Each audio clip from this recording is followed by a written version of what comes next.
Let me just firstly say good afternoon, ladies and gentlemen, and welcome to this session. Welcome firstly to the Fragility Forum of 2016, which many of you have been part of this week. And then a special welcome to you to this session on addressing protracted displacement, with a focus on what a durable solution will look like for Somalia. Let me first introduce myself. My name is Bella Bird. I'm the country director covering Tanzania, Somalia, Burundi, and Malawi for the World Bank. I'm based in Dar es Salaam in Tanzania. I'm going to be starting off this session and then passing over to Suraj Jha, our Senior Director for Fragility, Conflict and Violence in the World Bank. And then I'll be bringing in a further two speeches, one from His Excellency, the Deputy Prime Minister of Somalia, who we're delighted to have with us today, and the Deputy SRSG for Somalia, Peter de Klerk, who will be making introductory speeches. We'll then also hear from Walter Kalin, who's a specialist in displacement, currently working with the UN in Somalia. And then to give you even more depth, we'll have three further panelists and we'll be open for some questions, for your questions. And we're hoping very much to have some challenging questions from the floor, as well as I understand online there will be participants joining us. Now, just before we ask Suraj Jha to make some opening remarks, I wanted to bring a little introduction from my own perspective. Being the country director for the World Bank, I've taken on my current post just last summer, but I have actually been working on Somalia now for 3.5 years, since the current government came into place in September 2012. And while working on Somalia certainly is one of the more challenging of development experiences, we had the opportunity last week in Istanbul at the high-level partnership forum chaired by the government of Turkey to look back at the last 3.5 years and take stock of some of the things that have been achieved. And I went through my notebook and I found a list that His Excellency the President Hassan Sheikh had read out during the conference, and it was a very long list of the things that they had managed to achieve in Somalia in the last 3.5 years. And I think it helped us to focus on the achievements. We're always looking ahead, looking at the challenges, looking at the next problems around the corner. But I just wanted to emphasize to you some of the highlights of his list, which included recovering most of the country from the control of Al-Shabaab, instituting all but one federal state, so essentially forming the states of a government, of a country, agreeing most of a constitution, agreeing a new model for an election, beginning the formation of a national army, putting in place basic public financial management systems, re-establishing the central bank, delivering a flat budget, can you imagine? With an Article 4 mission completed by the IMF and a staff-monitored program, soon we hope to be agreed. The list goes on, and it included holding a first standard examination at schools, building 100 kilometers of road, opening maternal and child health centers. And it was actually a stunning list for us to look back on. And the question, of course, was asked, is this enough? No, it isn't enough. But it's worth celebrating that Somalia is on a journey, and a very important journey. And as my favorite quote on Somalia, some of you may have heard me say it before, but as the previous representative of the Secretary General to Somalia, Nick Kay, said, Somalia is now a country that's facing the problems of a country coming together rather than a country falling apart. And I think that really captures so nicely where Somalia is today. So one of the challenges, of course, that we're looking at specifically today in Somalia is the issue of displacement. And Peter will, I think, take us through some of the data. We see around 20% of the population of Somalia are currently displaced either internally or externally, and that's a critical issue of global significance, but also very importantly for Somalia. And certainly our hope is that we can really get some of the issues on the table and start to think what durable solutions might actually look like in practice. On that note, let me just hand over to my colleague, Saraj Jha, please, for your opening remarks.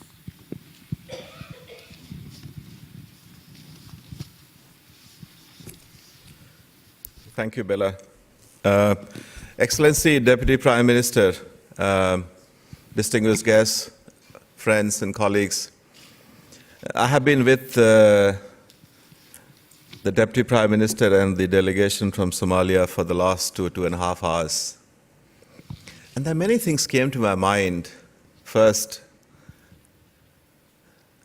Bella just talked about the achievements of the government. And when I met the Deputy Prime Minister this morning, you were very impressive. The things that you talked about your government has achieved in the last 3.5 years, the things that you want to do going forward are very impressive. And I wish you all the best. And I do want to confirm that my department, the Fragility, Conflict and Violence Group, but also the institution stands firmly behind Bella and the team to support you in the front line on what you're trying to accomplish. I have been asked to speak on how the institution is looking at the agenda of forced displacement. But before I come to that, there's something else also coming to my mind, and I just cannot help not talk about it. And this is about discussing with your Minister for Gender and Human Rights, and Excellencies here. And this is, some of you might have seen me in the opening plenary on the day one of the forum when I was introducing the President of Central African Republic. And I was reading her bio. She is known as the mother of Central Africa Republic, just because the role she played in as a mother to build cohesion, coalition, unity, common understanding, and bonding across the country to bring the country together. I think women can be a very powerful force. And your minister just asked me that, can we take this forward? Can we do something on this? Can we get something going with the African women? So I did mention to her that I'll get back to you after I speak to my colleagues at the bank, because we have a department, and gender is a very big priority for the World Bank Group. Our board recently approved the gender strategy.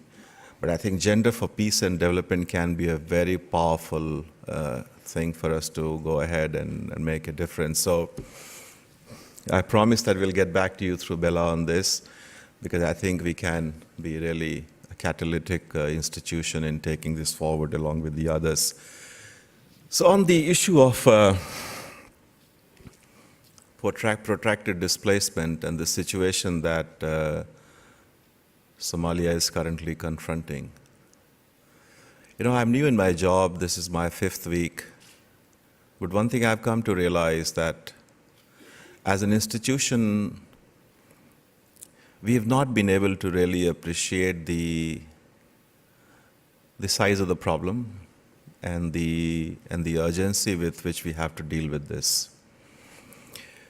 Our board has requested for a strategic paper on forced development, and that will be discussed by the World Bank's Group's Development Committee, which is basically all the finance ministers of our member countries coming together during the spring meeting.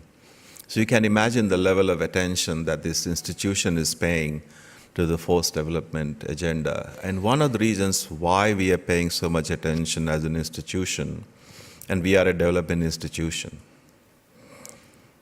is because the forced development has a very strong development narrative, because many of these people who are forced to move, of course, have humanitarian needs. But as we all know from the literature from coming out from everyone, is that people who move continue to be in a state of displacement for quite some time. And therefore it is very important that we find a way of working closely with the humanitarian actors and others who may need to be involved in the process.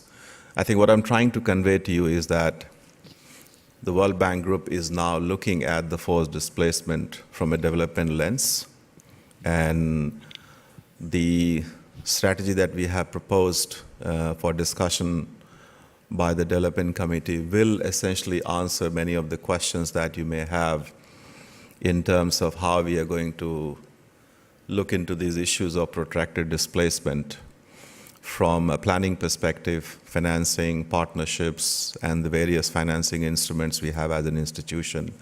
And I think in that perspective, given the scale of the protracted displacement in Somalia, which is exceeding 10% of the population, it is very significant. And there is no way our engagement in this country can ignore this fact. So I think this is definitely very much part of the very central thinking that this institution is going through now, and we got to deal with this head on as a part of a development agenda.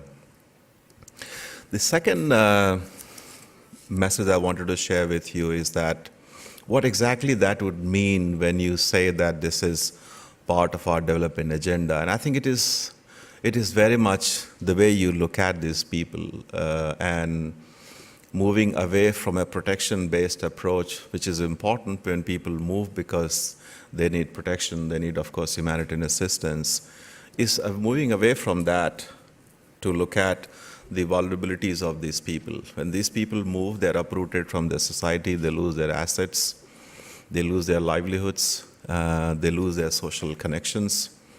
It's very important that we look at all the vulnerabilities of these people who are displaced. And in our engagement, that is the lens we need to bring in understanding the vulnerabilities and how we can help build resilience at that level through various interventions. So I think that's going to be the new paradigm in how we look at these issues going forward. The third is about financing. The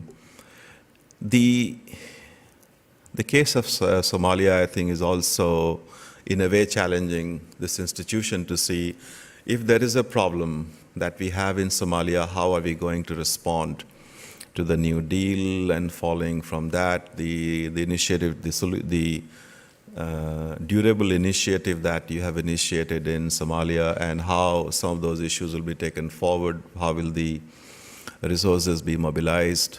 We have had some discussion in the morning with the Deputy Prime Minister, but I think this is also an issue that the international community is now confronted with, because when people move, they move to different countries, and they're hosted by the communities and, of course, the government and civil society of the host country. Now, how do you basically, as international community, mobilize support for the host country and the communities to be able to provide opportunities for integration for the people who have moved?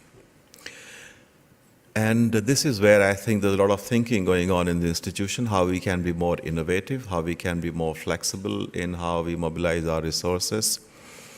And there are some ideas on the table which would also be relevant for Somalia. But as an institution, when I say means all the parts of the World Bank Group, IFC, MIGA, and us, we're all looking into the various instruments for financing that might help, such as the case of Somalia. So I think we've had some discussion in the morning, but clearly as an institution, that's where we are putting a lot of energy.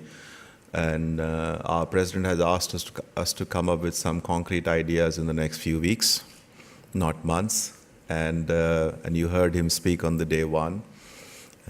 He would like to get this done. So I think there's some good news coming down the line in terms of how, as an institution, we will deal with this. We've initiated something for the Middle East and North Africa region that you're aware of. And I think we need to come up with similar approaches for other situations, including the case of Somalia. The last thing I would like to mention is that which is a broader agenda in terms of our business model for working in countries of situations like the Somalia. I think we definitely need speed in how we engage. We need to have a different set of procedures which are much more flexible, streamlined, we move quickly. So both in terms of the operational engagement in situations like this, we would need to have a different business model. And in Bella, we have a very strong champion in the institution to push this institution to be more effective, to move quickly, to have a much more simplified procedures. And I will work with Bella and colleagues to make this happen, to serve. And this is something which Deputy Prime Minister also mentioned this morning. So thank you very much. I hope this was useful. But I just wanted you to be aware that the situation of Somalia, in a way, symbolizes pretty much what this institution is currently dealing with around the world. And we've been tasked by the board to find constructive ideas very quickly. So you should be hearing more about this from Bella in the coming months. Thank you very much. And unfortunately, I'll have to leave. I have another meeting at 2 o'clock, but I will be here for a few minutes before I leave. Thank you, Bella.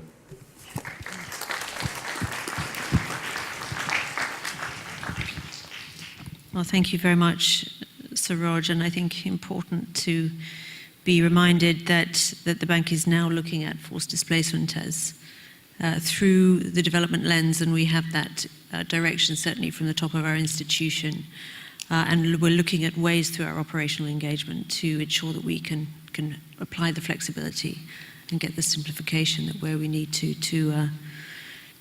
achieve better results in this very challenging area. And certainly, I think in Somalia, where we've tried to generate lessons as well as learn from the best practice across the bank, we certainly want to look at some solutions in this area. But let me now move on to introduce the Deputy Prime Minister of Somalia, Mr. Mohamed Omar Ate. And we're delighted to have you with us today, Deputy Prime Minister. Now you, I understand, are going to be talking about an opportunity for addressing displacement differently and describing the political perspective of the government on addressing the issue of displacement. And I think we're looking forward to hearing the country perspective that you bring. Please.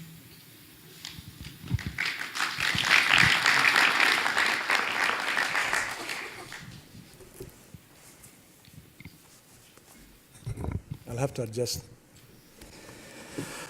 Bismillah ar-Rahman ar-Rahim, alhamdulillah, wa salatu wa salam ala Rasulillah. Thank you very much, Bella, for the introduction. And I also like to thank Saroj. Really, for the last 2 days, it has been a very, very eye-opener for me, especially with people so much committed to see Somalia progress. And I thank you all, starting from the Vice President and Mukhtar Diop, the committee team, and also all the other members of the team that I have met. I want to express my gratitude for really giving us and making sure that Somalia is progressing. Having said that, I'd like to start my speech. First of all, allow me to emphasize that I'm honored to be here with you, to share with you the critical issues our nation is facing regarding internally displaced persons, to address the significant issues of IDPs at such a high level. I believe it is a breakthrough in viewing this matter through a development lens, rather than just humanitarian one. We are also here to convey the challenges and meaningful steps we are taking to develop durable solutions to the challenges relating to the displaced communities in Somalia. I would like to thank the World Bank for hosting us and highlighting the issues of IDPs at this forum on fragility, conflict and violence. 3 subjects my country knows well and has drawn valuable lessons from. We are a nation of many complexities. My beloved nation of Somalia has suffered a long and bitter conflict. My people have been for decades united in their diversity. However, in the past 2 decades, we have been divided and seeking our way back to the unity we once held so dearly. My society is rising from the ashes of civil war like a proud phoenix. Today, our federal government is in dialogue with its state members on how to devise a common vision for united and new Somalia. Our social fabric remains our greatest value and strength. We are a society that believes in sharing, a society that believes that no neighbor should go a day without meal. It can be said that Somalis have become synonymous with displacement. Over 2 million of our people are currently living outside Somalia, among them hundreds of thousands in refugee camps in neighboring and faraway countries. An estimated 1.1 million are displaced within our borders. More than half of our population live on less than $1 a day. There are close to 500,000 internally displaced persons in Mogadishu alone, with the remaining vast majority in cities such as Hargeisa and Bosaso. In other words, 1 in every 10 Somalis is internally displaced. The effects of being a refugee inside your own country is severe. It influences the youth, our most valuable human capital, to undertake a long and dangerous journey across the continent through the Mediterranean to promised land of Europe and beyond. A few months ago, I had the privilege of meeting with a group of young people to discuss what drives them to attempt such extreme measures to leave the country. I will never forget what that one young woman named Ayan said to me. The opportunity to advance my life is limited in Somalia. And the government is unable to provide me with opportunity to be economically self-sufficient. I have to think of the future.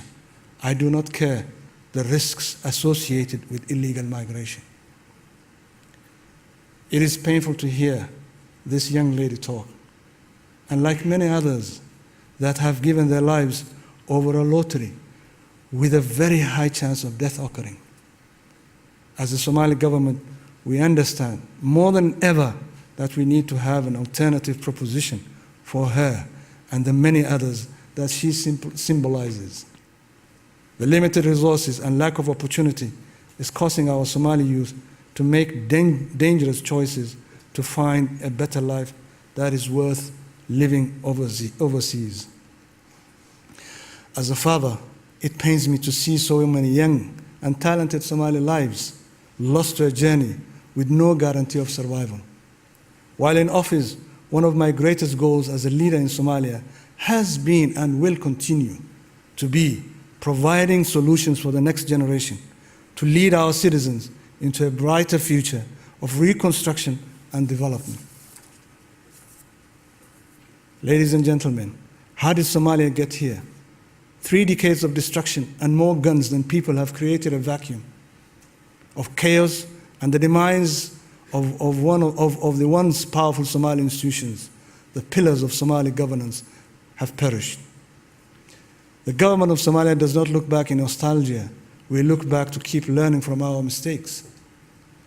At the same time, we look ahead, not to dream, but to keep our eyes on the vision that will help us to continue our rise to a stable, secure, and prosperous Somalia. Though we are still in an infancy phase, in the last 3 years, we have taken tangible steps towards identifying the issues in order to rebuild a better Somalia, a Somalia that is responsive to the needs and voices of its people. Displacement and migration in Somalia in particular has multiple layers, with waves of displacement at different times. Presently, we are dealing with protracted internal displacement that started in the late 1980s, generated by a major conflict and famine. With a second wave of migration during the 2011 famine, many Somalis, especially nomadic pastoralists, found themselves moving forward towards Kenyan and Ethiopian bordering towns, as well as Somalia's major cities. Once settled in areas throughout Somalia, the IDP population became a tool for both insecurity and economic gain. On the one hand, security has been a major obstacle, with terrorist groups recruiting IDPs and using them as a form of economic gain, controlling humanitarian aid patterns in large parts of Somalia. Today, districts and villages in southern parts of Somalia where large numbers of internally displaced persons reside are still under terrorist control. We continue to fight against them in recovering more areas throughout the country. Yet these actions cause several shocks to an economy based on livestock and farming, endangering the livelihoods of millions of people. Unfortunately, women and children continue to be the first to experience these various adverse consequences. My country has also been subject to recurrent droughts affecting arid areas and flooding rivers in fertile regions. For instance, the El Niño phenomenon prompted heavy rains and caused flooding along the Juba and Shabelle rivers, with flash floods in central and southern parts of the country damaging agricultural land.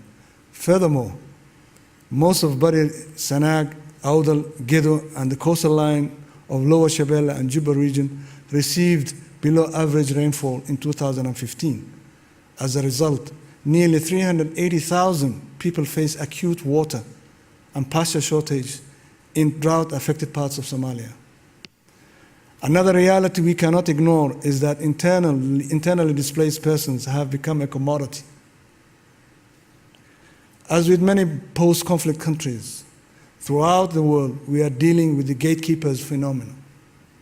This involves middlemen that have stepped in and taken the role of both government and humanitarian actors. They determine what aid reaches the mass population, where and at what times. They're the largest benefactors of aid due to both the government and international community's access throughout the country. Furthermore, internal displacement continues as I speak to you today. In recent years, we have also seen voluntary returns from refugee camps in neighboring countries. Last year, waves of refugees and returnees from Yemen came to Somalia to seek humanitarian protection as a result of the conflict in Yemen. With limited resources, these populations have become a part of the internally displaced communities. Attempts at durable solutions, particularly focused on the capital, have not succeeded due to a complex set of challenges. Finding durable solutions for internal displacement ties to a wider international development plan. I urge the international community and partners to begin the paradigm shift from identifying my nation as one with only emergency and humanitarian support to a resilient nation working towards recovery and development. The federal government of Somalia has and will continue to focus its efforts on security and development.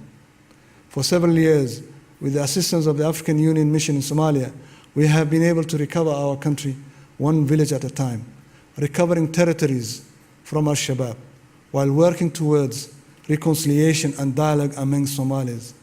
We have also focused our political development towards the formation of a federal Somalia with all its intricacies. As a result of the high-level forum on aid effectiveness in Busan, Korea, we have adopted the New Deal Compact in September 2013, which is an agreement between Somalia, international development partners, and civil society to improve mutual accountability.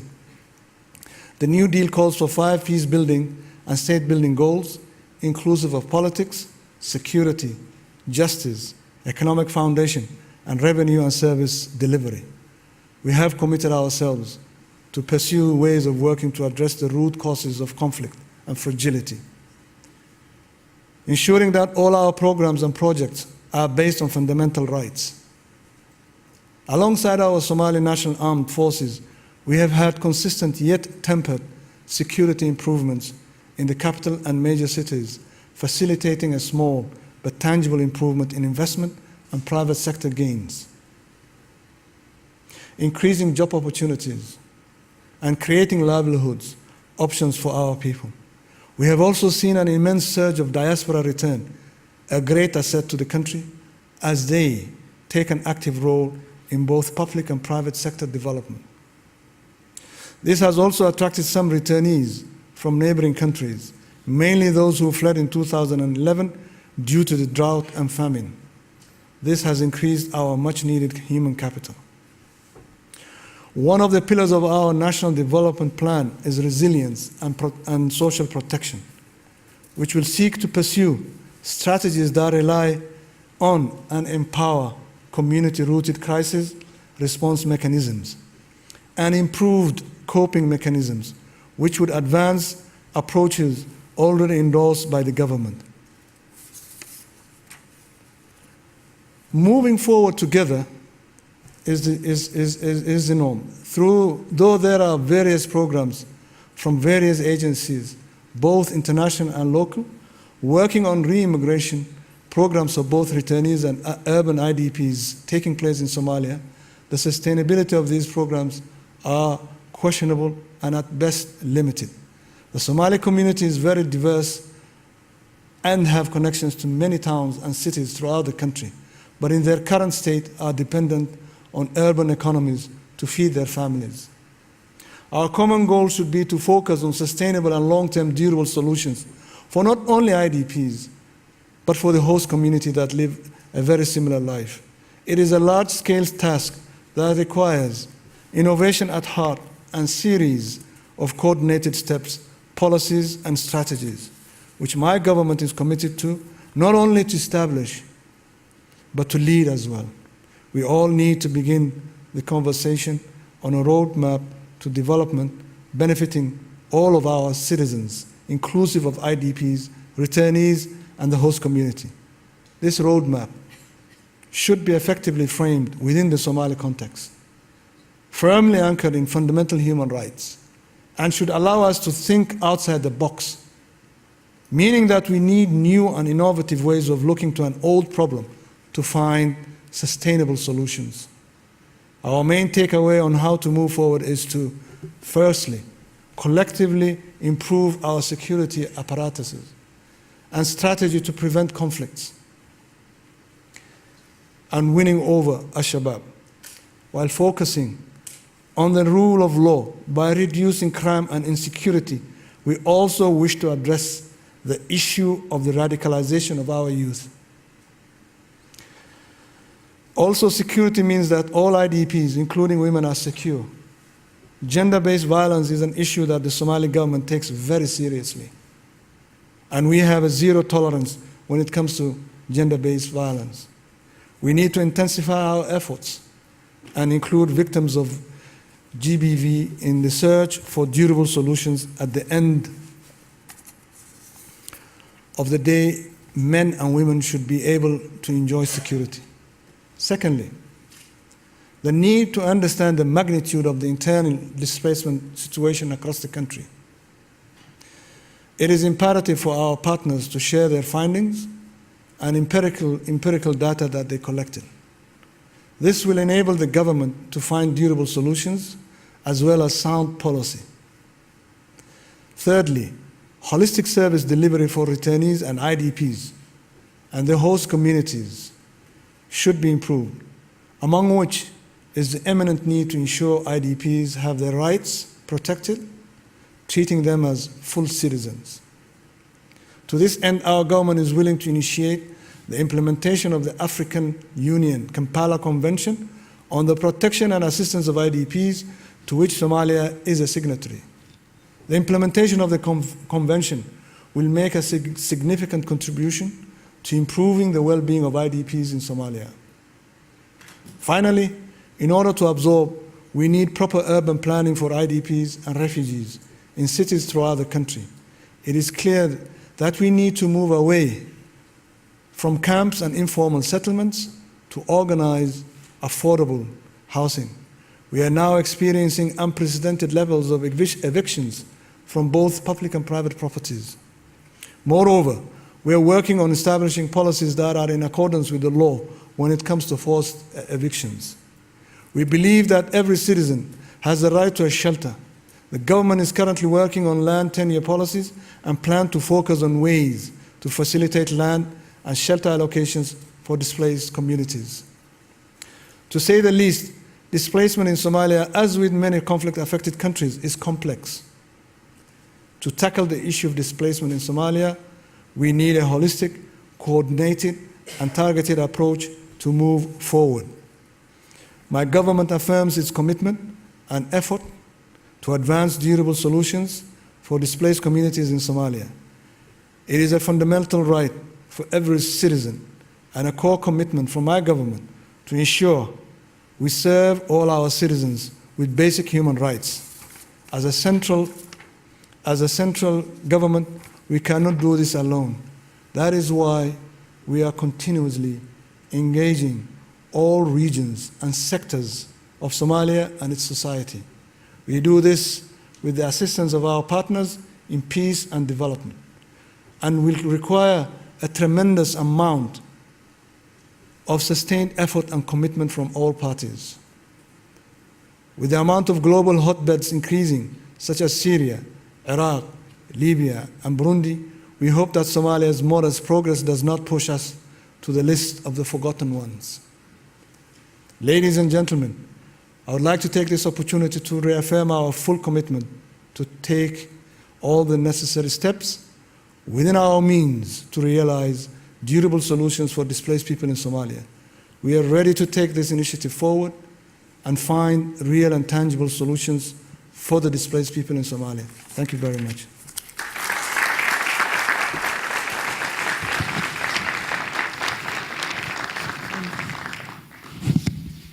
Thank you very much, Your Excellency. I think you described a very vivid picture for us, I think, of the reality of displacement and the feelings and sentiments of those displaced, the lack of opportunity, the lack of the opportunity to progress their lives, and indeed the current lack of an alternative proposition within Somalia, which is indeed what we would be seeking to build. And you reminded us of the waves of displacement that you've had year after year in Somalia that have compounded each other. But you also set out, an agenda for moving forward together, for dealing with the sustainability or the lack of sustainability of current programs, but also in setting out a 4-point plan, which I'm sure we'll come back to in the course of discussion around security and reduction of radicalization, understanding the magnitude of the problem, sharing the data, looking for a holistic approach, and dealing with some of the urban planning issues, and perhaps also dealing with the current evictions that you mentioned, which are happening, continuing to happen. So thank you very much for setting the scene from that perspective. And let me now move to our next speaker, who's Mr. Peter de Klerk, the UN Deputy Special Representative of the Secretary General. And I think, Peter, you're going to define the challenge of displacement in Somalia for us today. Over to you. Thanks.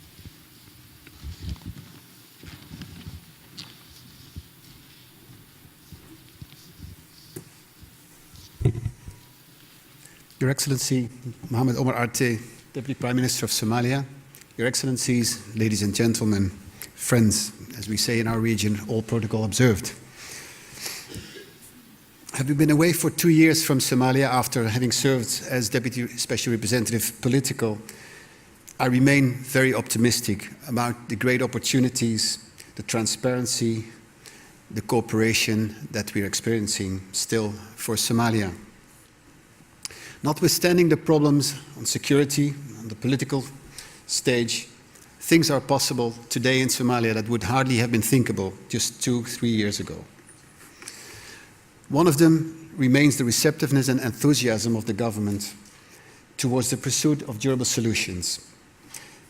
And some of these are two very long, protracted humanitarian issues, such as food security, youth deprivation, or the extension of state authority. And today, what we're going to talk about in particular is the issue of the internally displaced persons, a problem that has been with us for decades, and it doesn't seem to get better. In fact, many of the indicators point in a downward direction.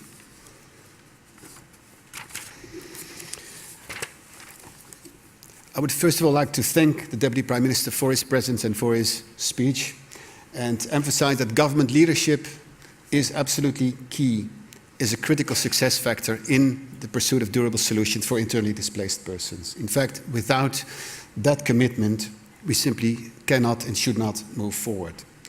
But it's very clear from what we've heard today, and this is very much also exemplified in the inclusion of the solutions for internally displaced persons in the National Development Plan, that the government is taking this very seriously and has full ownership of the IDP dossier. I would like to thank the World Bank for hosting this particular occasion, to give us the opportunity to yet again have a high-level platform for Somalia, a country that so richly deserves this attention as it is moving forward.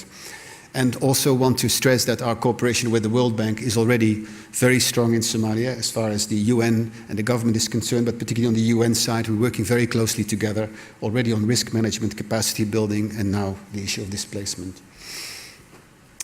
Just recently returned from Istanbul, I can say that that was a first occasion for us to highlight the IDP issue. The HLPF is the high-level partnership forum, the high-level interaction forum between the international community and Somalia on strategic issues, and the IDP issue featured very highly there, and this is the second occasion we have to highlight the IDP issue. This initiative is country-led and country-owned, and it offers development of solutions for internally displaced persons to complement the ongoing humanitarian effort. Because let us not forget, all the solutions and opportunities notwithstanding, humanitarian issues in Somalia remain very vast and very intractable. So we cannot simply talk about transfer of resources, transfer of our attention from humanitarian issues to developmental issues. We need to continue to focus on humanitarian issues as well. The size of the challenge is enormous as far as the IDP issue is concerned. It was already mentioned by Bella. 1.1 million IDPs in the country and almost 1 million refugees in neighboring countries. So in total, 20% of the Somali population is displaced, which probably puts it very high in the list of global displacement situations. The Somali external displacement we find, as you probably are well aware, in countries such as Yemen, from which we have, I would say, forced returns, Somali refugees that were forced as a result of the conflict there to return. We have refugees in Ethiopia, obviously in Kenya, the many talked about Dadaab camp, but also further afield in countries like Uganda, Tanzania. And there's probably not a country in the world that doesn't have Somali refugees today. The IDP situation is also very widespread, and we will find IDPs pretty much everywhere in Somalia, but particularly in the cities. And Mogadishu itself is one of the large IDP populations with approximately 400,000 internally displaced persons dispersed throughout the city, and we'll get into more detail on that. The situation in Mogadishu is very widespread, as I said, and on top of it, we are seeing, and this was mentioned by the Deputy Prime Minister, extensive forcible eviction. 2014, 23,000. 2015, this figure jumped up. And we see in 2016 about 37%, as we estimated, of the internally displaced persons at risk of forced eviction. And that means that their durable solutions become all the more complicated, because if people are not anchored, it's very, very difficult to move forward. The majority of these IDPs originate from Lower and Middle Shabelle, which are to a very large extent agricultural areas. And as a result, you still see that quite a significant number would like to return to their place of origin, 37%, notwithstanding the fact that the majority, 47%, would prefer to locally integrate in Mogadishu. This is not a unique situation. You see this in other parts of the world as well, that as a result of the displacement issue and conflict dynamics, the urbanization actually picks up. And Somalia indeed is one of the more rapidly urbanizing societies in the world.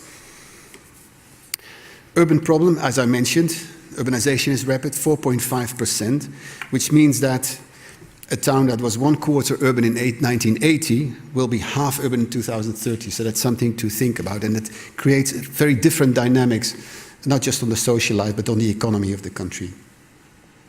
Most of the protracted displacement in Somalia is urban. Cities are swelling, are moving very, very fast, and that is throughout the country, not just in Mogadishu.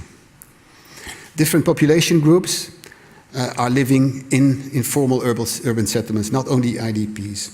To give you an example, in Somaliland, Hargeisa, 70,000 people are living in urban settlements. 70,000 of the 70,000 people living in urban settlements, 56% are economic migrants. This is a very specific pattern, and 22% are IDPs. This is very different for Mogadishu, by the way, this pattern. And urban displacement and urban poverty obviously are very closely connected issues.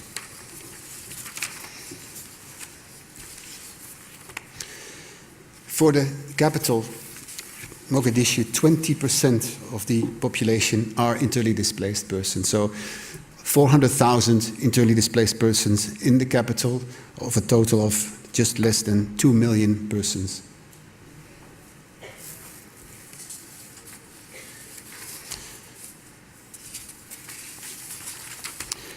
Specific problems facing the IDPs, obviously, protection is very high on the list and was already mentioned by the Deputy Prime Minister. The government has acknowledged this, and in the new National Development Plan that includes IDPs as a key priority, there is a new pillar for social protection, and the internally displaced persons will be very much inside that pillar. But the actual humanitarian indicators for the internally displaced persons are looking down. 68% of Somalis are in acute food insecurity. So that means out of the 900,000 total internally, 900,000 people in extreme food security, 68% are IDPs, and we are not getting better on that. We're actually seeing the figures going down, as I mentioned. So what is clearly proven there is that our humanitarian approaches on this are not working, are not moving us forward. Another protection indicator, 75% of all reported SGBV cases happen in IDP camps. These are shocking figures indeed. And 33% of IDP children receive formal education, which means a very large majority never see a school from the inside. IDPs are considered a commodity. De facto, they are a commodity. They are being traded. There are, and that was already mentioned by the Deputy Prime Minister, the so-called gatekeepers, and that's maybe a term that is not widely known, but these are sort of middlemen, middle persons who trade the IDPs, who so-called represent the IDPs, but in reality make a living out of the IDPs. And in Walter's presentation, you'll get probably a lot more detail on that. So there's been an evolution in the role of these gatekeepers. They're very, very closely linked often to probably local authorities. They are replacing the state structures, which is why it's absolutely essential that the government, that the state takes full responsibility, full leadership on the issue of the internal displacement and the solutions. The internal displacement provides an economy, not just for these people, but more widely. And obviously, internal displacement has led to major humanitarian dependency. So, in the run-up to the presentation by Walter Kalin, the former representative of the Secretary General, whom we are fortunate to have with us in the UN country team to work with us, I'll just point out what are the key directions that we're taking in terms of durable solutions.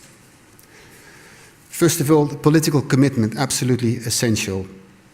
And I've already mentioned that the internal displaced persons are finding their way into the National Development Plan. It's a cross-cutting theme in the National Development Plan, not only in the pillar on resilience and social protection, but also the other pillars, including economic opportunities and, for instance, governance, infrastructure, etc., etc. So clearly, cross-cutting role there on the IDP solutions issue. Secondly, common policy understanding on key notions and concepts. And this is across the board, not just the UN, not just the international community, but clearly the government taking the same approach on that, and as I said, acknowledging that as part of their national development strategy and national development plan. We have to be realistic. We cannot expect the IDP issue to be resolved in a matter of years, and we're looking at, in that sense, a modest but realistic target, which is to basically bring down by 50% over a 10-year period the number of internally displaced persons in Somalia. Humanitarian action cannot be done away with. We cannot simply transfer our activities from humanitarian to development. So the humanitarian action remains essential, but also can provide a catalytic role in terms of moving towards durable solutions. And there, in particular, resilience activities that are already in the humanitarian response plan will serve as catalysts, will serve as triggers towards the durable solution activities. But then at the same time, we need to see developmental investment, development assistance coming in parallel to these humanitarian efforts. Robust development efforts, obviously that means new funding. So this is where we are going to fora like this to clearly advocate, to clearly show we have our act together, and to hope, with big hope, that indeed the international community will come forward and will support us on this effort towards durable solutions. And finally, participation and empowerment. The internally displaced are an underprivileged group. Many would say second-class citizens, or sometimes even dehumanized, as they are being traded as commodity. So essential that we're talking about empowerment, about emancipation of this group, bringing them into mainstream. And again, my colleague Walter Kalin, who will follow me, will give much more detail on this. Thank you very much.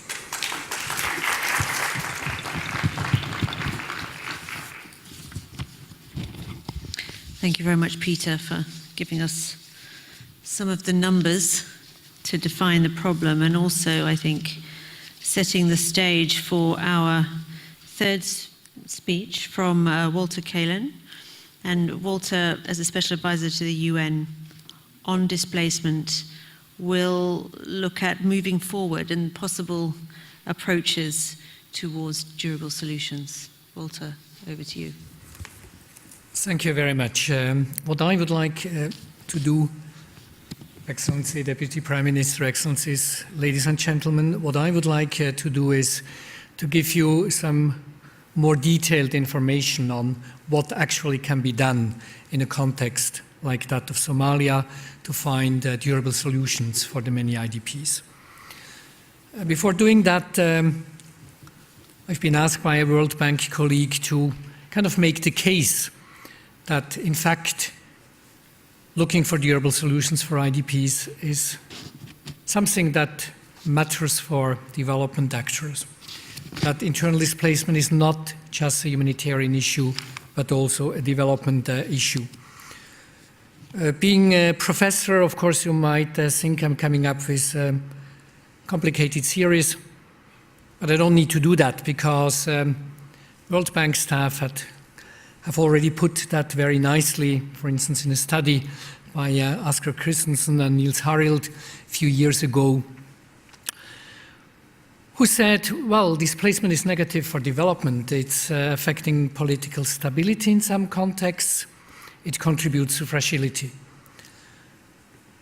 Somalia is lucky in the sense that I would not say that IDPs really have affected political stability, unlike in other countries. But the second part, the fragility part, certainly is true. If you have a city like Mogadishu and 20% are marginalized people, certainly that's not good for the overall development or resilience of a big urban center. IDPs may strain weak national and local institutions and be a burden on the host community. 3 weeks ago, I was in Beledweyne, a town close to the Ethiopian border, having huge problems providing health services to their own population. It does not help that in addition there is a substantial number of IDPs who also compete with having access to the very limited, insufficient health services that are available. Internal displacement has overall negative development impacts. It is certainly a problem when in Mogadishu, to remain with this example, large areas of public land or private land are occupied by these irregular settlements. In a context where you have a city that is thriving, that is developing, that has been said to be the second fastest growing city in Africa. And that's why we have all the evictions. But that's not a solution. Because where do these IDPs go? They don't have a place to go, except occupying different land. And it's just a vicious circle. But we should not only look at IDPs and internal displacement as being a burden, a negative factor. Because IDPs also might contribute. They might be able to use their skills, contribute to economic growth, if they are allowed to do so. In Puntland, I was discussing with a high official, and he was telling me about all the negative impacts of the presence of IDPs. And I asked him, are there also any positive aspects? And spontaneously he said, he started to smile and said, yes, of course. Our houses were not that great. But when the technicians, the builders from Mogadishu arrived, we were able to build Mogadishu-type villas. It's just anecdotal, but it indicates that IDPs are not people who have been unproductive before they were displaced. They all have been productive. They all can contribute. They can bring valuable human and economic capital to recovery processes. But again, they have to be allowed to do so and have to be put into a situation where they are able to contribute in that sense. So from a development perspective, one can say that finding durable, sustainable solutions that would end people being in displacement, of course, constitutes a significant development challenge. It's not easy. But again, it has to be done if you really want to go ahead and make steps toward development. Internal displacement and finding solutions for it certainly has a bearing on meeting the Sustainable Development Goals. These are poor people. Humanitarian indicators are going down. Unless you address these issues, you will not be able to meet the SDGs. And finding solutions to internal displacement as large scale as in Somalia is certainly important to reduce the fragility of the country. But what exactly are durable solutions? Usually kind of the reaction is, well, displacement ends, people find durable solutions when they return back to their village, back to their place of origin. We know it doesn't work like that. We know if people just return and they cannot integrate, then you're simply shifting a problem from one place to another. We know from experience in many parts of the world that if people just return, but they cannot fully reintegrate, they will go away again. And we have seen that in Somalia.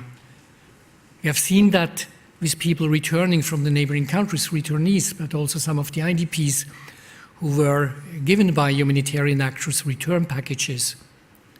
And they went back, but then they came back to the cities. Because how can you survive in a context where there are no services, where the basic agricultural infrastructure is not there, where still there are problems of insecurity, where parents can't send their children to school. It does not work. The humanitarians have come up with a rather sophisticated definition of what a durable solution for IDPs is. Simplified, it reads that a durable solution has been achieved when IDPs no longer have any specific needs, assistance and protection needs they would not have had they not been displaced. If you're a displaced person, you are different from other vulnerable and poor people in a country.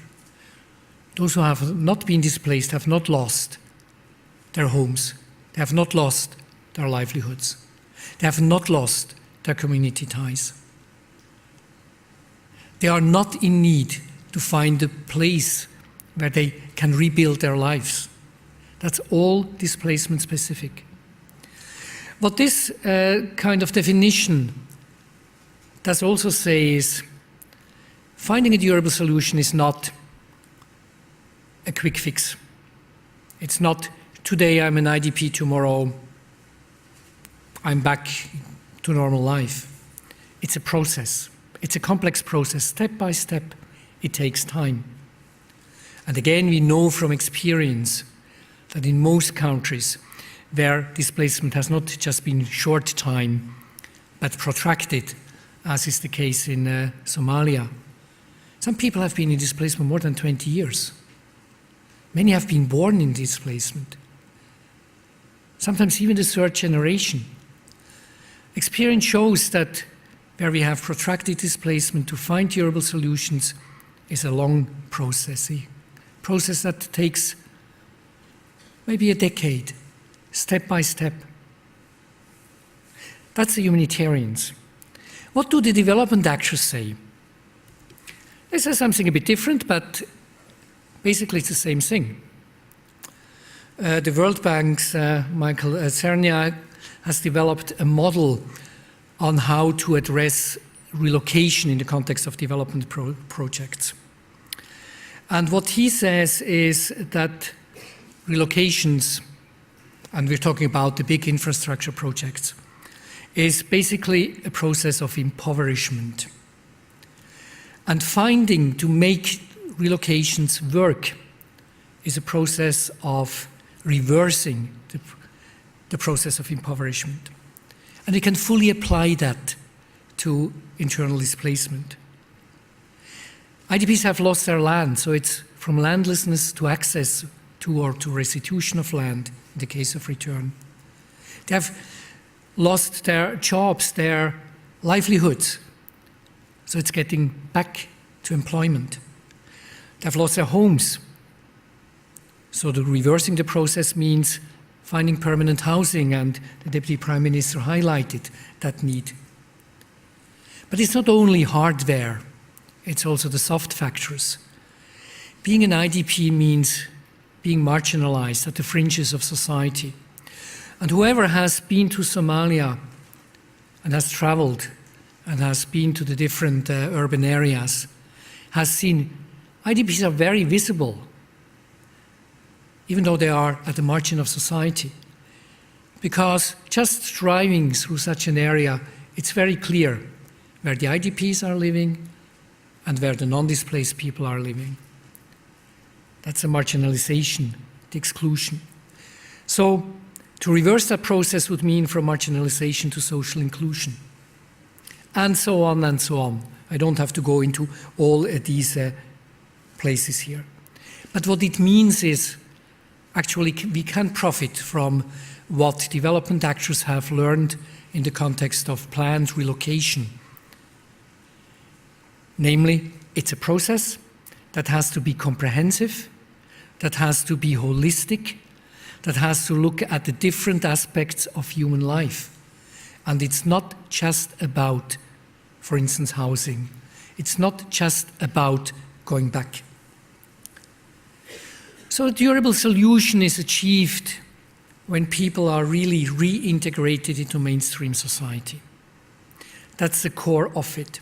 That's rebuilding lives that had been shattered from one day to another, when you have to run and you lose everything and you have to leave it behind. Sustainable reintegration into mainstream society, we have learned in many countries, as I said, is a process, step by step, not a quick fix. And it only works if it's a participatory process, if it's not top-down. I've seen in different parts of the world very, very nice villages. Usually they are called model villages. But if you go there 1 year, 2 years, 5 years after they have opened, you find a few old women or men and maybe some mothers with babies and nobody else. Because very often these so-called model villages are far away from access to livelihoods or lack services. I've even seen in a country a village that was great, but there was absolutely no water. There you even can't stay for a year. It's simply not possible to live. So it has to be a process that is community-based, that is participatory, that looks at what not only people want, but also what they can contribute to. As I said, IDPs have their own assets, they have their skills, and this can be made fruitful in finding solutions. And to look at their rights is important. Again, I was very happy about the very clear statement by the Deputy Prime Minister. Also, the mention of the Kampala Convention, which provides exactly that kind of a framework for a rights-based participatory process. Very strong language in that convention. Durable solutions have to look, as I said, at the different aspects of life. It's about security, it's services, livelihoods, housing. And if some of the key elements are not there, then very often the solution is not sustainable. And very important, durable solutions are not just limited to return. It is agreed today internationally and is agreed by the government of Somalia that there are 3 possibilities. Local integration, besides return of course, local integration or even settlement somewhere else in the country. 3 options, and people have the right to choose. Why? They are citizens of Somalia, and citizens of Somalia have a possibility to move to settle somewhere else. And Somalis are very, very mobile. It's a very mobile society. And I guess nobody here sitting in this room is still living where he or she was born. We all have been at least temporarily moving around. That's reality. Why should we deny IDPs this right to decide where to live? So it's the 3 options. And we have heard that people have clear ideas about it. Some want to return, they should be helped to return. Some want to locally integrate, and they should assist to do that. What we also learned in Somalia is we should not neglect the issue of livelihoods. There have been some limited projects, programs to find durable solutions for IDPs by building settlements, housing for them. I've been visiting those. And what we have seen is nice houses, really good housing, but very often far away from the urban centers, and IDPs have lost access to their livelihoods, the little livelihoods they had.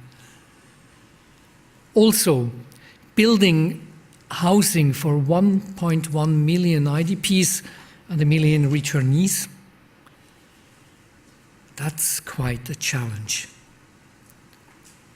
Whereas, if you're helping people to find livelihoods, they also can look for themselves. Then, if they have an income, they can find places to rent. They may be able to buy a plot of land to build something for themselves. And my conclusion is really in the Somali context, livelihoods are very, very important. Housing too, and in some situations it's the best solution. But there we have to really be careful that IDPs really are provided with security of tenure, that we don't have some landowner providing some land very generously, but then in fact continuing to control that land. A kind of durable gatekeeping. I've seen at least one of these cases. And again, it can be easily avoided. But these are some of the very practical things. I don't have time here to go into it. The two pictures here down are examples of local initiatives in Galkayo to provide livelihoods. It's two cooperatives, one for women, one for men, that were founded together in close cooperation with the business community. That's the kind of projects that work. That's what is interesting. That's exactly what helps also to advance the development of the country. So, this is where the Somalia IDP Durable Solutions Initiative comes in. The initiative by the government to make the search for durable solutions one of its priorities. What should be the goal of the initiative? At the end of my last mission, I phrased it in these terms here. It's about complementing the still needed humanitarian assistance. And I fully agree with Peter de Klerk and the Deputy Prime Minister. We have continuing huge humanitarian needs. This is not about shifting money. But to complement the still needed humanitarian assistance with development interventions, to substantially reduce the number of IDPs in protracted displacement. And it's about reducing the number in protracted displacement. Somalia will have new displacement, without any doubt, in the context of drought, flooding, disasters, clan conflicts. Even if we find real stability, it's just a normal thing. Not only in Somalia, in most countries. But this is about those in protracted displacement. And this number we can bring down if we try to do it. It will take time over the course of the next 5 to 10 years by facilitating, supporting durable solutions that address the underlying causes of the protractedness of the displacement. So this is not a program with its separate budget. It's an initiative that should cover many programs. It's government-led, and you have heard how strong the political commitment by the federal government of Somalia is. But I got that commitment, I heard that kind of language also at the regional and the local levels. Wherever I went, government representatives said, yes, we cannot continue forever with just providing humanitarian assistance. This somehow has to come to an end. And that's why we need to invest into a more development-oriented kind of approach. It's a government-led initiative, but of course we need the support. We need the support by a coalition of the willing. Development actors, humanitarian actors, donors, those local, regional governments that really want to move forward, whoever. It's an initiative leading to a paradigm shift. Up to now, addressing internal displacement in Somalia really meant providing humanitarian assistance and protection. Humanitarians always act with a very short-term perspective, even though sometimes they are present for decades.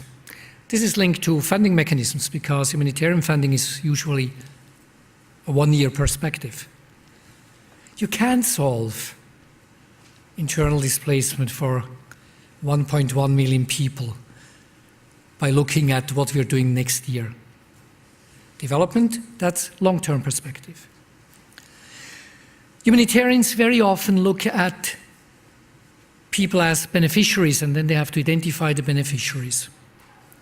And it's the IDPs, not the local communities. But host communities are also affected by displacement. They are also displacement-affected communities. So to have an area-based approach, not having specific health services for IDPs, but enlarging, building up the capacity of the health services so that both the local population and the IDPs do have access to good health services. This is what is needed. And so on and so on. And again, it will take time to really adopt that, internalize that paradigm shift. It's really needed, and it's needed now, even though Somalia is faced with so many challenges. But Peter de Klerk made it clear, humanitarian action has limited impact.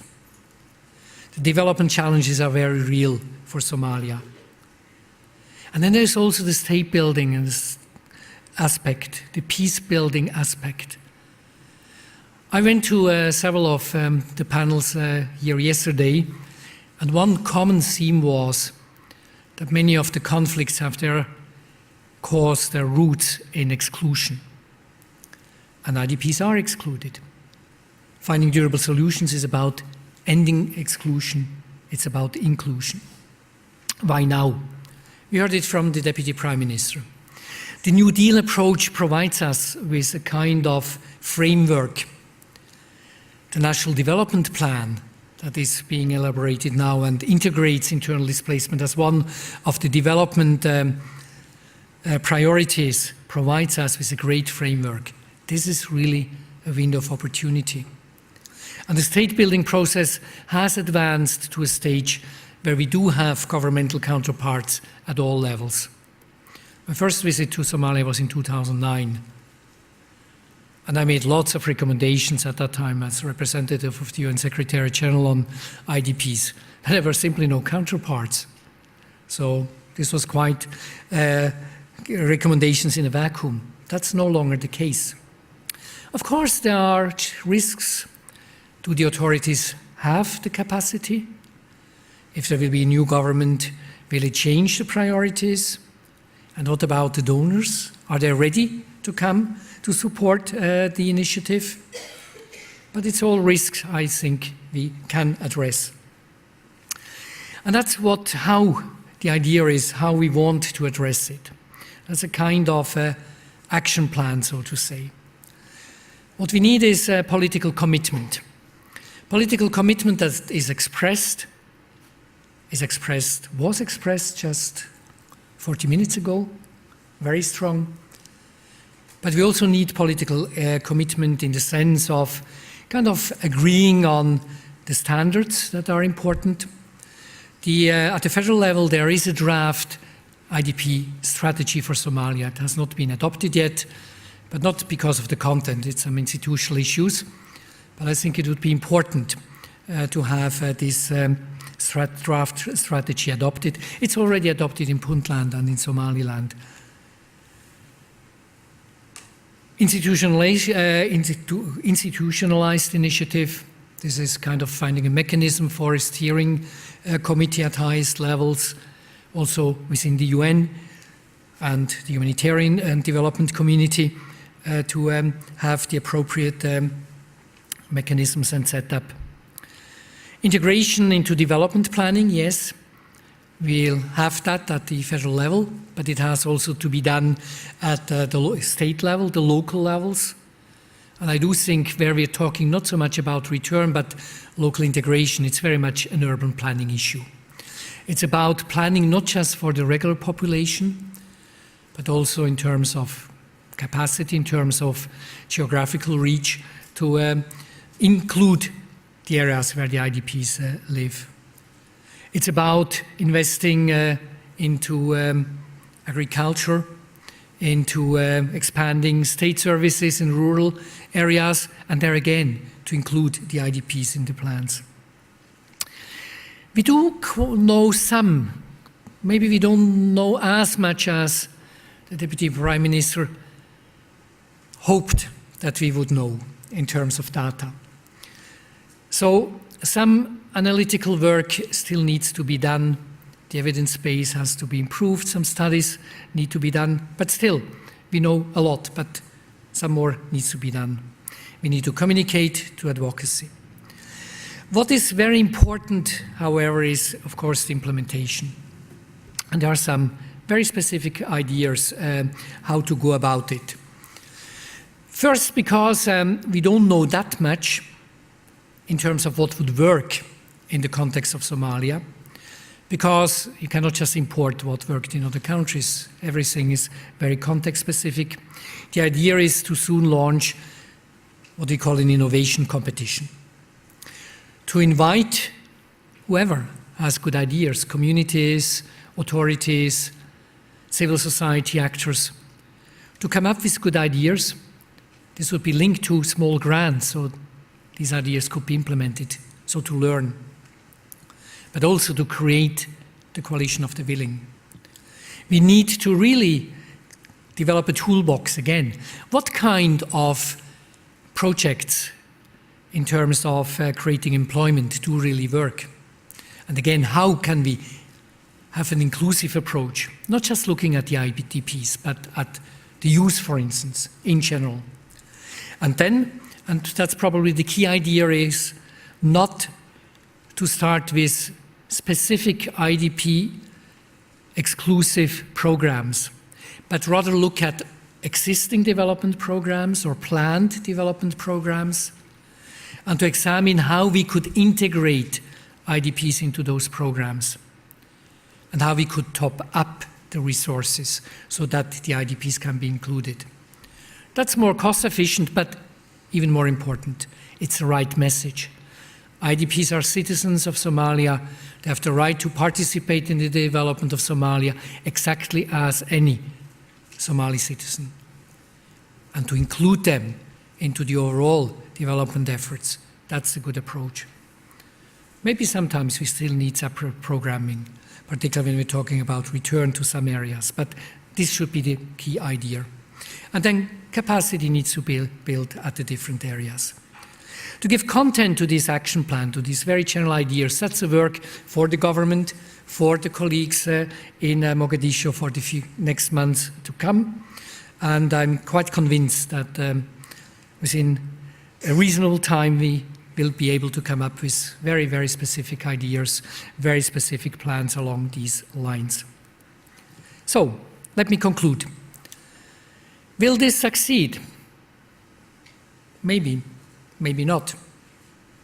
It will succeed if you have the strong political will at all levels, and I'm really encouraged by what I heard, what I've seen. I do think we do have that political will. It will succeed if the paradigm shift is really understood and internalized. This is probably a bit more difficult because development actors think their own way, humanitarian actors think their own way, donors have their way of thinking, and this is quite innovative. It's bringing different strands of thought together, but it can be done. It has to be a rights-based, a community-based approach, not top-down. Otherwise, IDPs remain commodity, remain another source of illegitimate income. And approaches have to be adapted to the local context. Somali displacement is not just one situation, it's very complex. And different parts are complex. And finally, very close cooperation between the humanitarian and development partners. So thank you very much. Let's hope that the people living here will have a better life in the near future.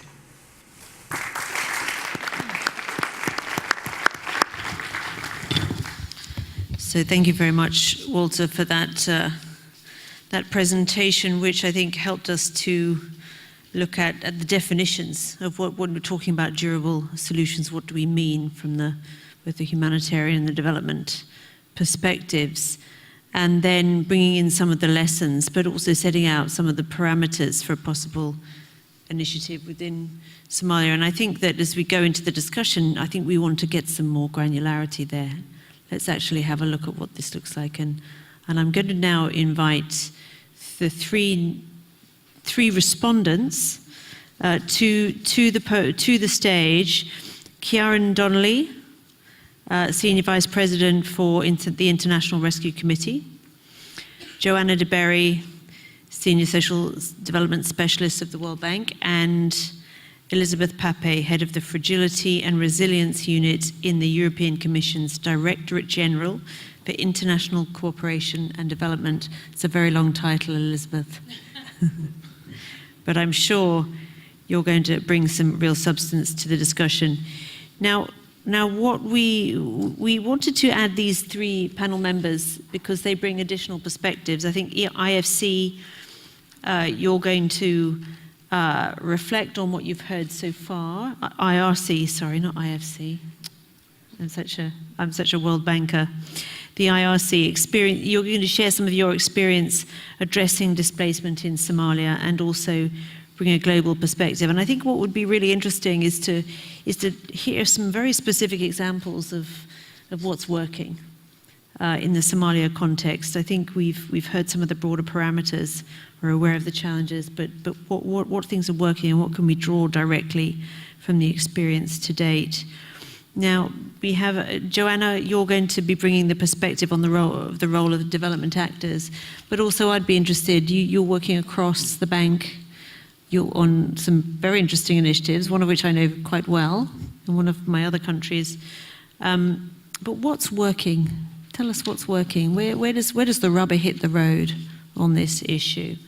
And also, Elizabeth, let's hear from you as a representative from the EU of what are the challenges you face. Okay, so perhaps you can talk about it more from a budgetary perspective. We know that humanitarian and development budgets often come from different places, and so drawing them together to address an issue like displacement can be challenging.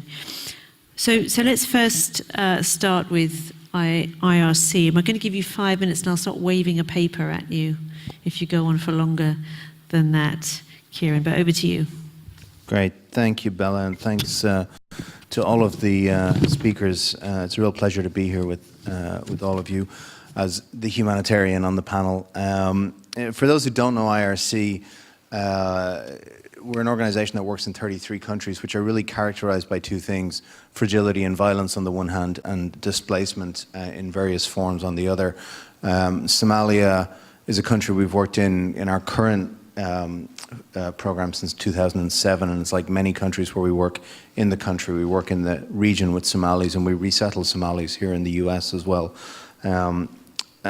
But I'm here not just as a representative of an operational agency in Somalia, but also on behalf of our colleagues in the region with whom we work in the Regional Durable Solutions Secretariat, which has been an important civil society voice in this durable solutions conversation, and also in our role as a co-chair of the Solutions Alliance, which is another important forum bringing together humanitarian and development actors. Heard a lot of really good stuff today, and it's impressive how far we've traveled in the last couple of years as a community of people working in situations of displacement, organizations working in situations of displacement. And I think we're really on the verge of being able to transform in Somalia. And I think there's a temptation, there's an excitement about Somalia as a case study, Somalia as a precedent for what can be done elsewhere. But I think it's really important not to think of it as just a case study. It's important to remember that 20% of the population displaced and keep them front and center in our planning, in our deliberations, in our actions as we move forward. There's two things that we really need, and we've heard a lot about them, so I'm not going to dwell on them. Leadership in country, in the region, at the political level, but also from the institutions that are working there. I think that's been evidenced extremely powerfully in the speeches and the presentation so far. And a framework, an intellectual framework, a policy framework that can help us break the double bind, as it's called, of addressing protracted displacement. I think we have all the ingredients for that at our fingertips, and it's up to us how we wend them together and put them into practice. Translating these into action, I'm going to talk about funding, and I think there's a real imperative for us to think about how we bring resources to bear in the best possible way to deliver on the action plan that Walter has set out for us. Funding mechanisms need to be aligned and coherent with the goals of the government of Somalia, with the collective goals that we're setting out together. Funding needs to be outcomes focused. We need to focus on the changes we want to achieve and not be prescriptive about the interventions and the paths. There's many paths that can take us to the outcomes we want we want to achieve for the people in Somalia. It needs to be predictable and long-term. We need to move past the short-termist funding mechanisms that give rise to the short-term planning perspectives that are a big part of the problem, as we've heard. And it needs to be flexible and responsive. It needs to be able to adapt to changes in the situation. Somalia is going to continue to experience shocks of one kind or another. We know this. And we need funding that is able to adapt to that and respond to that. The example I'd give of a good program that we're involved in is the Building Resilience in Central Somalia Consortium, which is a UK-funded initiative, the Department for International Development. It's multi-year. It's a consortium of NGOs, and it has built into it crisis modifiers as part of the program design, as part of the funding mechanism, so that we can respond to changes in the situation very flexibly and very rapidly. It also delivers value for money, reduced operating costs because of the consortium model. I think more programs like that are the way to go. And I'd caution, with the utmost respect to our World Bank friends and UN friends, against too readily adopting some of the funding instruments that we've used elsewhere. The words multi-donor trust fund always tend to send a bit of a shiver down my spine because of some of the experiences I've had in trying to implement grants and contracts from such instruments. So we really need to find funding instruments that strike the right balance between flexibility and efficiency, and of course accountability and delivering results at the end of the day. Coordination mechanisms, everyone's favorite topic, and I just want to say I think we need to find the best of both worlds. We need to not let ourselves be constrained by the institutions and mechanisms we've built up as humanitarians or as development actors over the years. We need to find a way to bring the long-term focus, the breadth and inclusivity, and the partnership with government that development coordination tends to evidence, and merge that with the nimbleness, the needs-based focus of humanitarian coordination mechanisms. Really think about how do we translate that into an effective way to come together, and most importantly, to keep communities involved in that dialogue, so that coordination mechanisms become a way for us to engage in dialogue with affected communities, displaced host communities together, not a barrier between us and those communities.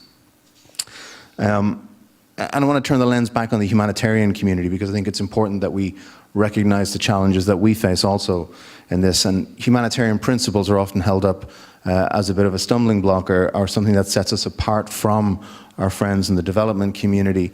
And yes, independence, impartiality, and neutrality are extremely important in how we operate. But if we let them become blinders, handcuffs, holding us back, then I think we're doing a real disservice to the overarching principle of humanity, of keeping people at the center. And so I think we need a degree of operational flexibility from all of the humanitarian actors in Somalia, and I think there's plenty of good examples of that on the ground already. But we also need creativity and open-mindedness in what we do, and in the kinds of programs we're delivering. We need an openness to adopting more evidence-based solutions, the use of cash programming in search of multiple outcomes. We need to look at ourselves not just as people who provide services at best in complementarity with government, and at worst sometimes undermining the government and their objectives. We need to move beyond that and look at ourselves as facilitators of service provision, working with the government and bridging between the service provision elements of the government and the clients and recipients of those services. We need to think about how our programming needs to differ in urban environments, given the statistics we've heard about IDPs in Mogadishu, the importance of area-based approaches, the importance of thinking differently about program delivery in a complicated and very fast-growing urban environment. So there's plenty of challenges, I think, for the humanitarian community to live up to. And finally, I just want to reflect as, this is actually my personally first time in the World Bank building. In some ways, we're on a journey together as a series of, or as a set of disparate communities, humanitarian, development, governmental, bilateral. We speak different languages at times, we quarrel over resources at times, we have different identities, we have different doctrines, but we've come a long way to get to this point, and I think we're really on the cusp of something very exciting. I think it's incumbent upon all of us to make good faith efforts over the coming years. It's a time for action. I think the framework laid out by Walter provides a very good basis for us to think about how we can work differently together, seizing the opportunity we have right now. But as we go forward, we're going to stumble. We need to be tolerant of our collective setbacks. We need to be tolerant of our individual shortcomings, but not complacent about them. We need to use those as opportunities to engage openly and constructively with each other, to challenge each other, and to learn from those opportunities in a continuous improvement cycle as we figure out how to address these challenges around protracted displacement in Somalia. I could go on, but I'll stop. Thank you, Kieran. You'll have other opportunities to talk, I'm sure. Let's hear now some reflections from Joe. And Joe, I really am interested in hearing some sort of practical examples of how programs address displacement. Sure. Well, as Bella has said, I'm one of the people working at the World Bank who has the challenge and the privilege of figuring out what this looks like on the ground to bring a development response to forced displacement situations. And you asked me what works and to give some practical examples of that, which is what I'll do. And actually, I find it very encouraging that many of the things that we see globally of what makes a difference and what are prerequisites for success have been mentioned by the panel already. So really it is a privilege to be starting at this place where you don't need to convince leadership or donors as to what would make a difference. There is that commitment already there. So 4 things that we know practically that helps and makes a difference. First of all, government ownership and leadership and political will. There is a lot of talk on the international stage at the moment about the need for a transition from humanitarian to development approaches to forced displacement. There's a lot of policy being written around that. But ultimately, the risk of doing things differently is borne by hosting governments. And that risk of doing things differently can only be managed when there is the political will to absorb that risk and to take on the challenge of that risk. So for all our nice policy development around this issue, it will only be as good as the political leadership and the commitment to take on board that risk. And that's why it's a real privilege to be on this platform where there is strong evidence of that already being in place. Secondly, I was extremely heartened to hear the reference to consideration of political economy dimensions. This is what we know works, is when we identify the political economy incentives and when we factor in how to address them. It is just an unfortunate state of affairs that when vulnerable people are on the move, they do become a commodity. People make money out of them, people make political points out of them. They can be very much manipulated and their situation can be very much manipulated, not necessarily in their best interests. We see this time and time again, that there are winners and losers in different responses to forced displacement. And if you're going to do things differently, you do need to be very savvy around who are the winners and the losers and who might be threatened by doing things differently, and you have to accommodate that risk and that threat. Thirdly, again, I was very heartened to hear the mention of planning, and this is really, and the need for IDP responses to be brought into broader planning frameworks. I was very struck by a presentation from a mayor in Lebanon yesterday at the Fragility Forum, where he said that when Syrian refugees arrived in his municipality, he had a lot of humanitarian actors coming to him and saying, we have the funding to provide 10,000 new water points within your city within the next year. And he said, oh, that's very nice and that's very welcome, but I actually have a 15-year strategic plan of how to improve water and sanitation in my city, and it would be wonderful if you could fund this. And the response was often, no, sorry, our funding cycle, our need for deliverables won't allow us to invest in your 15-year strategic plan, which was already there, prepared. And we see this time and time again, that the solutions for durable responses to forced displacement lie in broader planning tools and in knowing the context. So just another case study from Tanzania. We are currently hoping to start a project that addresses the needs of some long-term refugee settlements in Western Tanzania. One of those settlements has an absolutely diabolical situation when it comes to access to water. Refugees have been in that settlement for 42 years. The level of access to clean, safe water is at 22%. People in the surrounding communities have a much better level of access. To meet this problem, humanitarian agencies are trucking in water. We had a water specialist go and look at the situation, and he said, it's such a shame that no one thought to go down to the local government hydrology office where they have all the data and the statistics around this water situation in this settlement. And you can see that the interventions that have been done are just not suitable for this environment. And there's actually different interventions that are needed. So if there had been greater consideration of the existing structures, the existing plans for addressing the hydrology situation in the wider district and bringing the refugee settlement into that picture, there would have been a more sustainable response. So I completely, when you mention planning and urban planning, it absolutely resonates. And finally, what we know works is to really consider the institutional arrangements around responses to forced displacement. So again, I was very heartened to hear the commitment of bringing IDP responses into a national development plan. What I didn't hear so much about, which I'm sure you've already thought about, but perhaps wasn't mentioned, what are the government institutional arrangements that will be set up around making that happen?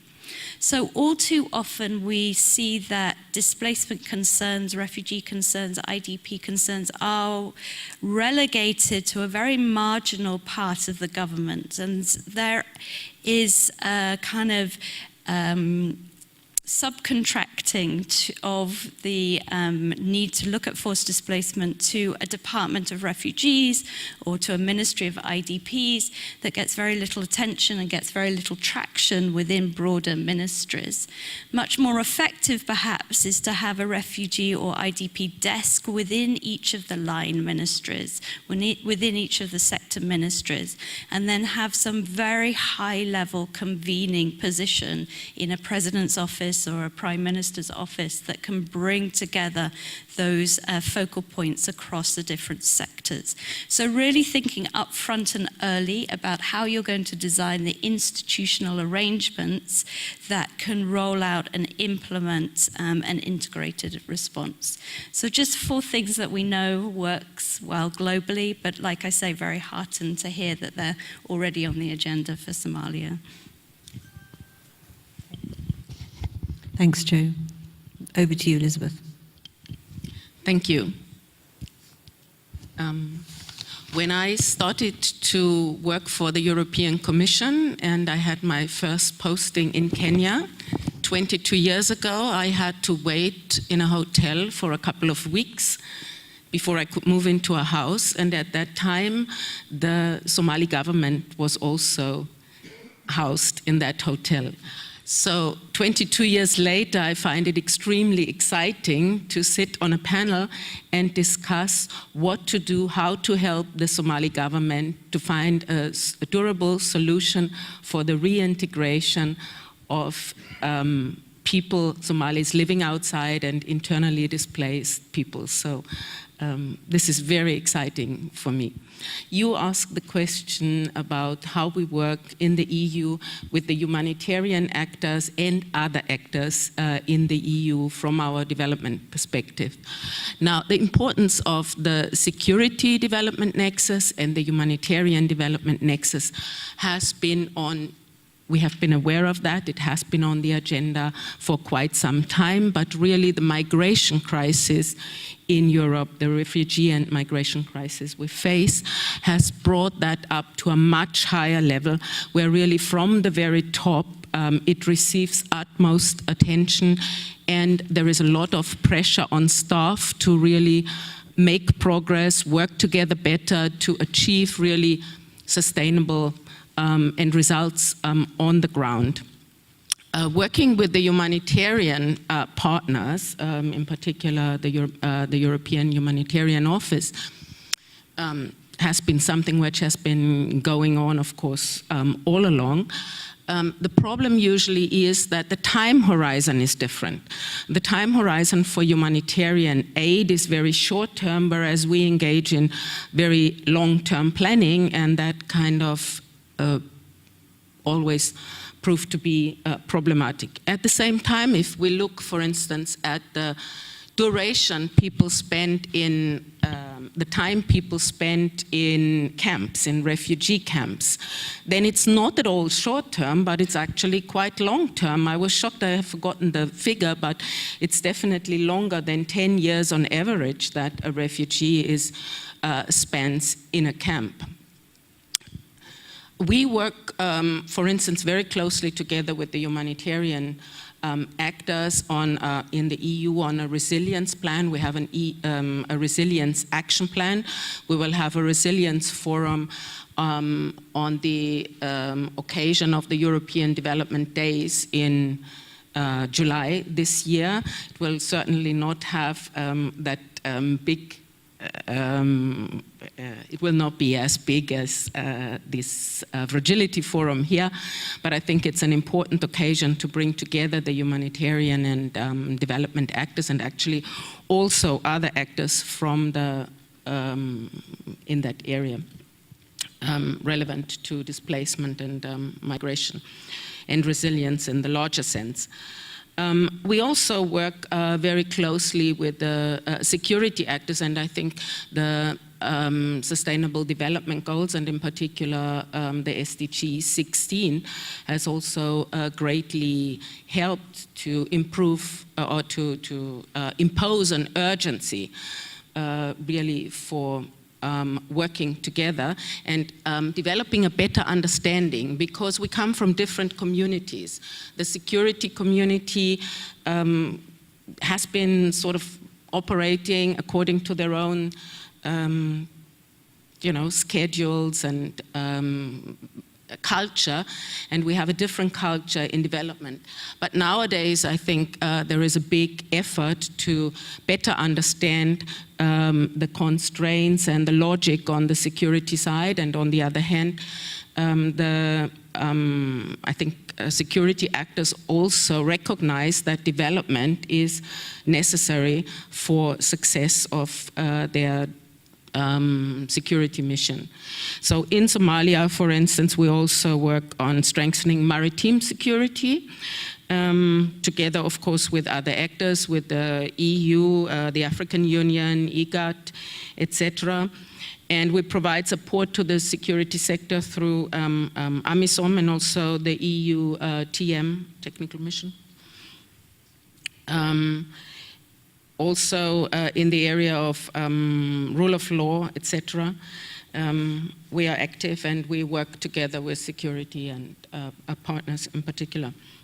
Now, because migration is so top on the agenda, we had the Valletta Summit dedicated to that subject in November 2015.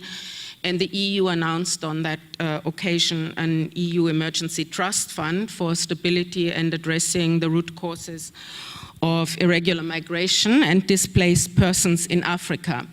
The overall volume is something like $500 million for a start. Other partners are, there's some other contributions as well, but the start was $500 million. And in Somalia, we have a program which is called Reinteg under this trust fund. And its aim is exactly to support the sustainable and durable reintegration of refugees and internally displaced persons in Somalia, and to anchor populations within Somalia. It's 50 million over about 4 years, I think. And it aims at 3 results. The first one, to help the government with the management of refugees and returnees. The secondly, to enhance or to help the government to improve the policy and legal framework and to strengthen cross-border cooperation. And the biggest chunk goes to increasing access to basic services and the creation of livelihood opportunities in the main accessible areas of return and departure. And that, of course, goes to the people who are returning or the internally displaced persons and the receiving populations. We think this is extremely important. To not only look at the IDPs, but also the communities which host them. Well, I would like to actually say that how much I'm encouraged by what I have heard from Your Excellency, the Honorable Deputy Prime Minister, and I wish you every success for your plans. And also the required political clout persistence to pursue this plan, which is extremely important. It's first of all important for your population, and in particular the 70% of your population which is below 30 years, because they have the longest time ahead of them. But I think it's also very much important for other countries in similar situations, maybe still more not yet as far as you are in Somalia at this moment, because you have a window of opportunity now. And I think you can be also a sign of hope for other countries. And I'm very encouraged by the role I see you play in the New Deal, in the context of the New Deal, and in the international dialogue for peace building and state building. So, and with that, I think it's also important for your development for the development partners, because it's good to see that we can build success stories, that we can support countries, and we can see success at the end. This is so important for the whole world. Great.